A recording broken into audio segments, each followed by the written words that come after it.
Hi, I'm Jason with Solutions Pest and Lawn, and this is Pest Support, where you ask the questions and we give the answers. Our question today is, how do Flylites work? Flylites are great tools used to monitor fly activity in food preparation areas or wherever you want to control flies or other flying insects. But exactly how do they work? Flylites and light traps utilize UV light bulbs because pests that are targeted by these traps can actually see the UV radiation. Many nocturnal and flying insects see the light emitted from the bulbs and are drawn to travel towards the light.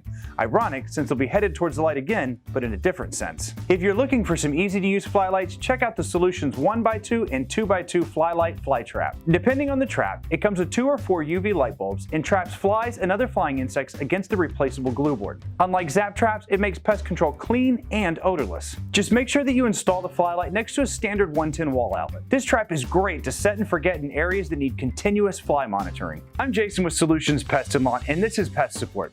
If you have any pest control questions you need answers to, or have any pest-related problems you need help with, stop by one of our stores, visit our website, or give us a call and get help today. Flylites are great tools to use for fly monitoring. Great tools used to monitor fly activity.